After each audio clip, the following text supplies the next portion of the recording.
Historically, child predators found their victims in schoolyards and playgrounds or the shopping mall, but now that's no longer the only place. Predators now have another place to target their victims without leaving their homes. It's called the Internet. It's estimated that over 70 million children are online, a lot of potential targets. And the Internet has a seamier side that young people seem to be encountering with great frequency. The Milwaukee County Sheriff's Department has a presentation on Internet crimes against children. The City Channel sat in recently on what is a very frank discussion of the experiences of law enforcement and youngsters regarding the sexual exploitation of children. Sexual predators historically have found kids to be pretty much perfect targets because they're often really trusting. They're kind of naive. They're curious about sex when they start getting into their teenage years. They're very adventuresome. They love lots of attention, lots of affection. And that predators have always had the advantage in the fact that historically we tend not to believe kids for whatever reason. That they tend not to be viewed as a credible witness, or if someone says that so-and-so touched me, that people tend not to really take a lot of stock in what they're saying. And if that ever occurs, if a kid ever comes to you and says someone's touching them or somebody's doing something, please listen to them. Today, the danger to children is even greater because the Internet provides a greater form of anonymity to the predator that is out there. This cartoon here, hopefully you can read the bottom of it. You have the two dogs here. It says, on the Internet, no one knows you're a dog. Well, that's true. On the Internet, no one knows who you are when you're out there in the chat rooms, when you're out there online. Unless you have personal information that you've posted out there, no one knows who you are. And even the information that you post doesn't mean that it's true. It allows someone to say that they're in their mid-30s when they're in their 50s, or that they're in their 20s when they're in their 30s. Or it even allows someone who's a 30-some-odd male to be a 14-year-old female online, which is actually a very good thing for me in my line of work.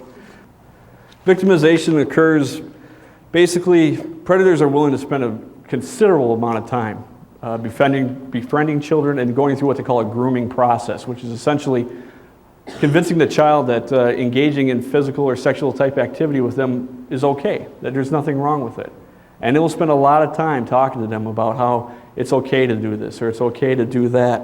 And they'll establish a relationship with them, and they'll use information that they obtain from the child to kind of gain that trust or build that relationship. Basically, you can ask who is vulnerable online, and if you read that line that's on the screen right now, a lot of you may have a hard time believing it, but all children who are online are vulnerable. It doesn't matter how much parental controls you have on your computer. It doesn't matter how much filtering software. It doesn't matter how much external things that you can put on or programs that you can put onto your computer to prevent things from happening. Every single child who is online is vulnerable to these guys. It doesn't matter if it's my child or your child or the child down the block. Every single one of these kids can be gotten to by these guys. That's why it's important that you need to discuss a lot of the stuff that we're going to talk about with your children. Now, there are some children who are more vulnerable than others, and some of those factors may include children who have unsupervised use of the Internet. If your kids have access to the Internet, always try to supervise what's going on. One of the things that is a good suggestion or a good tool that you may want to try to use, if you have one Internet password for your Internet account, you control the password. Kid wants to go online, they have to come to you and ask you to type in the password. Children who access chat rooms, trade emails, and send and post pictures online are extremely vulnerable to these individuals. As we're going to talk about down the road here, chat rooms especially, and instant messaging especially, is one of the most dangerous things that your child can engage in. And I'm not here to try to scare people to keep their children offline, never let them on the Internet. There's lots of wonderful, useful information out there on the Internet. But if I had the choice, one of the places my child would never, ever be allowed to go would be in a chat room or to use instant messaging. A number of surveys have been done on the victimization of children online. One of 1,500 children found that 77% of those targeted by predators were 14 to 17, 22% were 10 to 13. 89% of sexual solicitations occurred in chat rooms or via instant messaging. 1 in 4 said they were exposed to inappropriate material. 1 in 5 received an actual sexual solicitation from someone online. 1 in 33 were the object of an aggressive sexual solicitation, defined as mail, phone, or direct contact with the predator. Types of victimization that occurs online here, basically child enticement through online contact for the purpose of engaging in sexual acts. Sexual tourism, which is basically travel with the intent to engage in sexual behavior, whether it's travel across the city, travel across the state, travel across country. This could be done for either personal gratification or sometimes even commercial gain. There are some predators out there who will target children, go and get their trust, get them to come and meet them, and basically get them to be willing to go out and engage in acts of prostitution. Well, they will go and sell these kids off to other predators for their financial profit. They also sell them out into child pornography, production of child pornography. So it's not just guys looking for a good time, quote unquote, for themselves, but there are also some of these guys out there who see dollar signs when they see kids. Unique characteristics of internet crimes against children. Basically, physical contact between a child and a perpetrator does not need to take place for a child to become a victim. It could be basically through the actual chat or the conversation online that they're exposed to sexually explicit conversation. They could be exposed to pornography, pornographic images. They could actually be enticed to get on a web camera. The internet will also provide a source of long-term repeated victimization for years, even sometimes without the victim's knowledge. Another unique characteristic of these crimes is the fact that they will a lot of times transcend jurisdictional boundaries. They'll involve multiple victims, different communities, states, and countries. I mean, I've had instances where I'm out online posing as a 14-year-old child, and I'm being solicited by people in California, and Texas, New Mexico. I've had them as far away as the United Kingdom and Australia. And it's not uncommon for these guys to make that trip.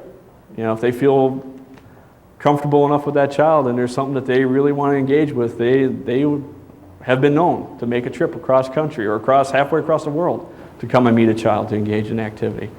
The last study I'm going to just kind of throw some stats at you about here is the Girl Scouts Research Institute study from 2002. 30% of the girls surveyed during the study had said that they had been sexually harassed in a chat room. Only 7% informed a parent of the harassment as they were worried that their parents would ban them from going online. The thing to keep in mind is that as a child, it is not their place to be held responsible for that. The actual predator online, the adult who's taking the other end of this activity, it is their responsibility for everything that happens. In the state of Wisconsin and throughout the country for that matter, minors cannot consent to any type of sexual activity. And it was always the adult aggressor who was the person who was held responsible. In order to demonstrate the dangers that can exist and how quickly a perpetrator can contact a child, Detective Liebenthal went on the computer and entered a Yahoo chat room. Yahoo.com is a free service that is on everybody's computer as far as if you have access to the internet. They have chat rooms galore that you can go into. Just about any topic that you can think of that you want to go and talk to somebody about, they have it. We're already getting hit upon here. But they think that I am a 14-year-old girl named Sabrina. Latest news here, I put in here that I just got dumped. I'm feeling more and more like less and less, and some days I wake up just to close my eyes and dream. Well, I'm trying to portray here as a child who's a little bit emotionally vulnerable. Like I said, these guys will take any amount of information that they can get and capitalize on it. I've had people come up and the very first thing that they had in their conversation was, "Oh, why did you get dumped? Well, I'm sorry that you got dumped." And they're immediately trying to prey upon that aspect of that child. I think this was the first guy who had sent us a message. "Hey babe, ASL please." ASL is basically age, sex, location. So we're going to tell them 14 female Wisconsin. And this guy up here asks us the same question. So now, If you go into the Yahoo user rooms under schools and education, this is what your child's going to see. 8 to 12-year-old girls who like older guys, moms wanting hot kids, younger girls for older guys. This is under education? This is under education. Sexy high school hotties. And this is all stuff that your child has access to just by going to Yahoo Chat. And again, this profile is listed with Yahoo as being 14 years old, and it is not stopping me from going in one of these areas. Signs that your child may be risk online. If you come in the room and your child turns the monitor off or minimizes the screen, goes to another screen rather quickly, if that's occurring a lot when you're walking in that room, something's going on. And you need to take a look at what's happening. Your child becomes withdrawn from your family. They don't want to socialize with their friends. They don't want to socialize with their family very much. All they want to do is go online. It tells you that there's something out there that's captured their attention, captured their activity. Your child spends a large amount of time online, especially at night. If your child becomes overly upset because internet usage is taken away or unavailable for a short period of time, it's a pretty good sign that something's going on, that if they're upset that they can't get online. If your child starts receiving phone calls from adults you do not know, or is making calls to numbers you don't recognize, that's a big red flag. One of the big things that you might want to try to monitor what's going on with your kids online, check your phone bills. If you see phone calls going to numbers that you don't know, especially at times of the day that you're not home to make them, you need to kind of question what's happening. Because one of the techniques that these guys will use is they will try to get the child on the phone. Not so much that they can carry on a sort of conversation on the phone that they can't carry out online. A lot of these guys know that law enforcement is out there in these chat rooms, and they're very leery of getting caught because obviously this is an illegal activity. So one of the tools that they try to use is they try to get a kid to place a phone call to them because they want to hear that voice. They want to make sure they're actually talking to that 13 or 14-year-old kid, that they're not talking to a 40-some-year-old cop. What to do if you expect your child is communicating with a sexual predator? First and foremost, talk to your child. Ask them questions. Tell them what your suspicions are. Even if your child doesn't actually disclose what's going on to you, if something is going on, you can bet they're going to talk to the other person on the other end of that line and say, hey, my mom was asking me questions, or my dad was asking me questions about this and about that. It might at least be enough to scare that person off. When should you contact law enforcement? If you or anyone in your child has received child pornography, immediately contact law enforcement. Your child has been sexually solicited by someone who knows that your child is under the age of 18. If your child receives sexually explicit images from someone that knows that your child is under the age of 18, again, same thing. If you find that information, contact law enforcement immediately.